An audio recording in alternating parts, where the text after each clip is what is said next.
Hello, this is the Catholic State, where we talk about the Jewish question from a Catholic perspective. Walk into any Christian bookstore in America and you will find shelves of paperbacks promising that the third temple is coming, a rebuilt sanctuary in Jerusalem, a restored altar, and the blood of bulls and goats offered again.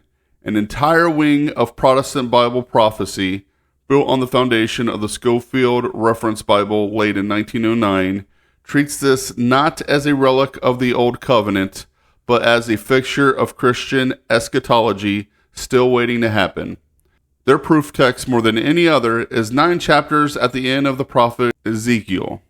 Chapters 40 through 48, where Ezekiel is shown a temple in exhaustive, almost dizzying detail, and commanded, "Declare all that thou seest to the house of Israel."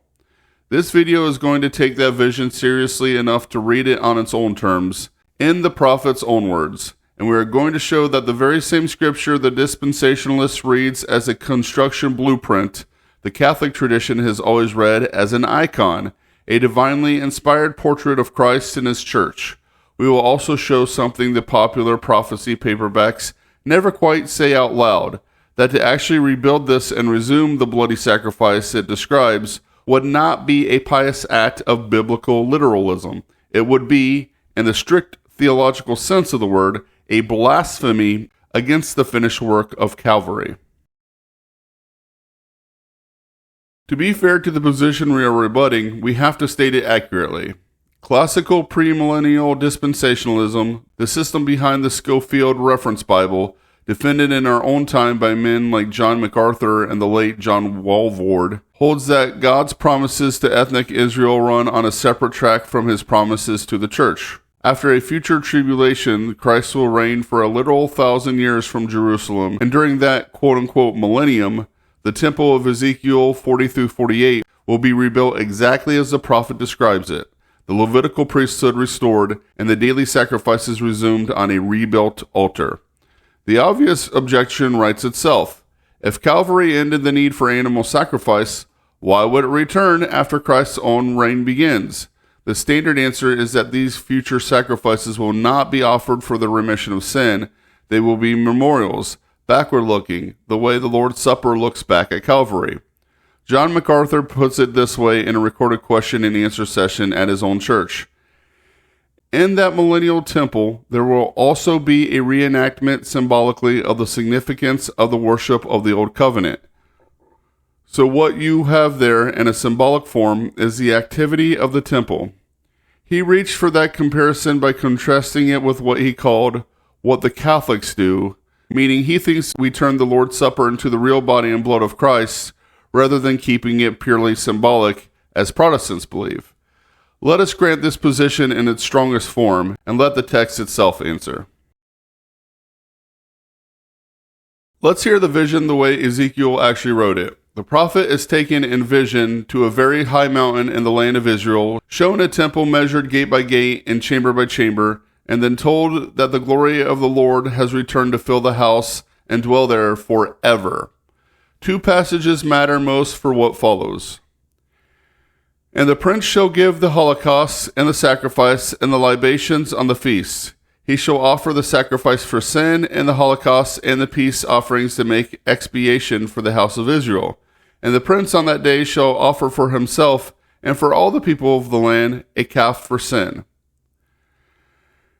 And he brought me again to the gate of the house, and behold, waters issued out from under the threshold of the house toward the east.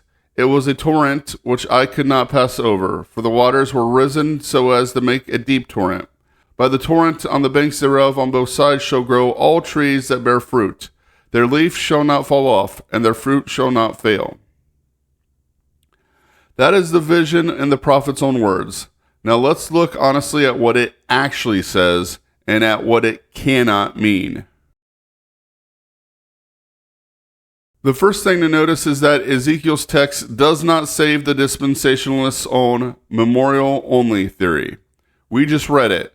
The prince offers the sacrifice for sin, and the text says this is to make expiation for the house of Israel. Expiation is not commemoration.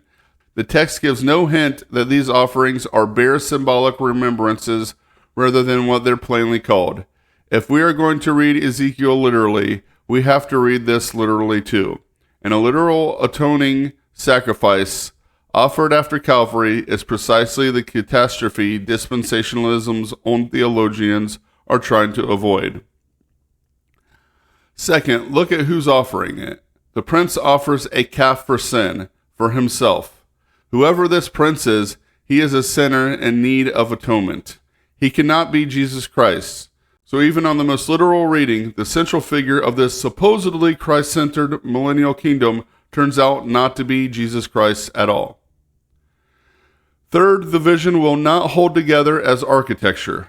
Ezekiel is set on a very high mountain, but Haydock's own note on this verse already tells us this was never simple topography. Following the commentator Worthington, it says plainly that the mountain was not very high, but here it denotes the church. And the river of chapter 47 is clearer still. It pours out from under the temple threshold and deepens, within 4,000 cubits, from ankle depth to a torrent no man can cross, with no tributary, no rainfall, no source but the threshold itself, and the power to heal the Dead Sea. No one could survey this with a measuring rod. It is a vision. And here is something worth pointing out to anyone who insists this all has to be wooden architectural literalism. Our own Douay-Rheims Bible already tells us otherwise, and the footnote attached to this very chapter written by Bishop Challoner himself. These waters are not to be understood literally, for there were none such that flowed from the temple, but mystically of the baptism of Christ and of his doctrine and his grace. The trees that grow on the banks are Christian virtues. The fishes are Christians that spiritually live in and by these holy waters. The fishermen are the apostles and the apostolic preachers. This is not some modern, liberal, allegorizing tactic invented to dodge an embarrassing text. It is the plain, traditional reading printed in the very Bible our apostolate uses for everything we do. The fathers did not read these 9 chapters as a future construction project either. They read them as Christ and his church. Pope St. Gregory the Great devoted an entire book of his homilies on Ezekiel to chapter 40 alone, reading the very stones of the building as the assembly of the righteous, drawn from believers under both the Old Covenant and the New. And then there is the detail that dispensationalist literature never seems to mention, the closed east gate of chapter 44. This gate shall be shut, and it shall not be opened, and no man shall pass through it, because the Lord the God of Israel has entered in by it, and it shall be shut. This reading goes back at least to the year 253, when Origen already taught that the Lord enters and departs through this one gate, always closed. The fathers soon narrowed it further to Our Lady herself, the gate through whom the Lord alone entered the world, and which remained and remains forever sealed. St. Augustine put the whole argument in a single devastating question, later cited with approval by St. Thomas Aquinas in the Summa. What means this closed gate in the house of the Lord, except that Mary is to be ever inviolate? What does it mean that no man shall pass through it, save that Joseph shall not know her? And what is this, the Lord alone enters in and goes out by it, except that the Holy Ghost shall impregnate her, and the Lord of angels shall be born of her? And the New Testament itself gives us the key. When the Jews asked our Lord by what sign he could justify his actions in the temple, he gave them this answer: "Destroy this temple, and in 3 days I will raise it up." But he spoke of the temple of his body. St. Paul tells the Ephesians that they themselves, Jew and Gentile together, are built together into an habitation of God in the Spirit, a living temple with Christ as the cornerstone. St. Peter goes further and names the priesthood too. Christians are living stones built up, a spiritual house, a holy priesthood, to offer up spiritual sacrifices acceptable to God by Jesus Christ. Ezekiel's Levitical priesthood was never waiting for a future reinstatement. It found its fulfillment in Christ, high priest according to the order of Melchizedek, and in the new covenant priesthood that offers his one sacrifice at the altar today. And St. John's own vision of the New Jerusalem draws directly on Ezekiel's imagery: the measuring, the river, the healing leaves. but shows a city with no temple building at all. For the Lord God Almighty is the temple thereof, and the Lamb. The river no longer flows from a building. It flows from the throne of God and of the Lamb. Haydock's commentary makes the same point about chapter 43, where the glory of the Lord returns to the temple. God has abandoned the synagogue, but will remain with his church until the end. Christ has said as much himself. To the Samaritan woman at the well, the hour had already come when true worshippers would adore the Father, neither on this mountain, not in Jerusalem, but in spirit and in truth. A passage we covered fully in our video on John 4, Salvation is of the Jews. Worship was never going to stay tied to one address in Jerusalem. Christ himself moved it. The very last prophetic vision in Scripture takes up Ezekiel's vision and fulfills it by removing the building entirely. That is not what you do to a blueprint you are still waiting to construct. Now we come to the heart of it. Suppose, for the sake of argument, we set every one of those objections aside, and a future generation rebuilds this temple and resumes the sacrifices exactly as Ezekiel describes them. What then? Hebrews gives us the answer, and it does not leave room for a polite, quote-unquote, memorial exemption. For the law, having a shadow of the good things to come, not the very image of the things, by the selfsame sacrifices which they offer continually every year, can never make the comers thereunto perfect. For it is impossible that with the blood of oxen and goats sin should be taken away. In the which will we are sanctified by the oblation of the body of Jesus Christ once, but this man offering one sacrifice for sins, forever sits on the right hand of God. For by one oblation he has perfected forever them that are sanctified. Now where there is a remission of these, there is no more an oblation for sin. The whole argument of this epistle is not that the old sacrifices were once useful and are now simply retired. It is that they were never able to do what they pictured. Calvary's offering is singular, one oblation, offered once, sufficient forever. That holds even though the church has never taught the old sacrifices remove sin by their own power in the first place. Aquinas says they cleanse only a legal uncleanliness and pointed forward in faith to a Redeemer who was to come. That is exactly why a future repetition is fatal. It was never about whether goats and bulls were powerful enough. It is about what a sacrifice performed as a religious act truthfully declares about where we stand in salvation history.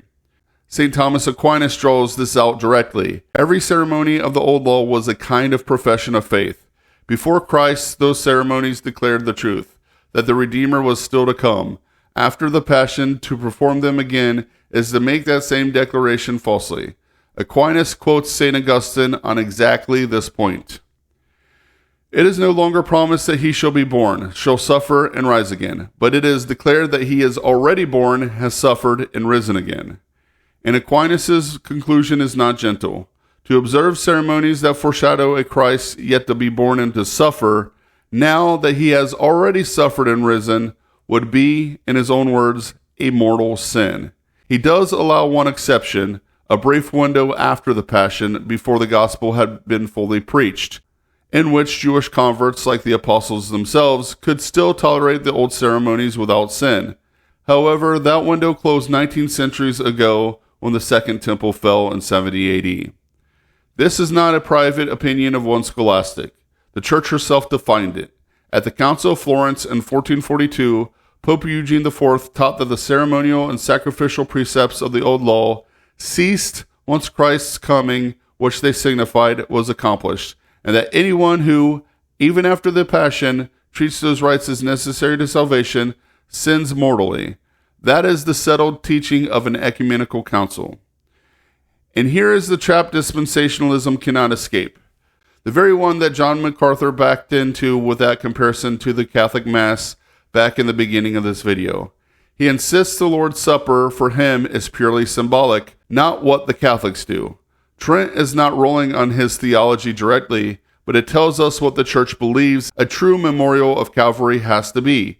The Mass is not a bare commemoration. It is the same victim who offered himself once, bloody, on the cross, offered again, unbloody, on the altar. The manner alone of offering being different. And Trent rolls out the bare commemoration alternative by name. If anyone says that the sacrifice of the Mass is only a sacrifice of praise and of thanksgiving, or that it is a bare commemoration of the sacrifice consummated on the cross, but not a propitiatory sacrifice, let him be anathema. Run that standard forward to the millennial sacrifices, and the dispensationalists is caught both ways. If they are atoning, as Ezekiel's own words say, they deny Calvary's finality. If they are merely symbolic, as MacArthur insists, they are exactly the bare, non-propitiatory commemoration Trent says is too thin, and one the church does not need, since Christ already gave her something better. To say plainly what this video's title is getting at, rebuilding the altar and resuming the blood of the bulls and goats would not be a return to biblical roots. It would be, in the strict theological sense, a blasphemy, an act that, considered objectively, declares something false about his own Son, that Calvary has not finished what it in fact finished, once, forever. Most dispensationalists hold this position out of sincere reverence for Scripture, not any wish to dishonor Christ. Sincerity does not alter the objective character of the act. Ezekiel was shown a temple on a mountain the tradition itself reads as the church, fed by a river no engineer could explain, and sacrifices the inspired text itself calls atoning. The Fathers read it as the church. The scholastics explain, with total clarity, why its sacrifices could never illicitly return. An ecumenical council confirmed it as doctrine. And St. John, given the last word on the subject, showed us a city with no temple in it at all, because the Lamb that was slain is the temple now. The vision was never a deed to a piece of real estate in Jerusalem. It was a portrait of Jesus Christ and the church he purchased with his own blood, drawn nearly 6 centuries before his birth, in such exact and loving detail that the Fathers could find his mother prefigured in a single closed gate. Pray for our dispensationalist brethren, that they come to see the temple they are still waiting for has already been standing gloriously for 2,000 years. And pray for the conversion of the Jewish people, that they too may enter through the one gate that was never, in fact, shut to them. Our Lady of Victory and St. Thomas Aquinas, pray for us. Christ is King, now and forever. Please hit the like button. Please leave a comment, good or bad, below. Please subscribe if you haven't. Please share this video. Thank you all, and God bless, my friends.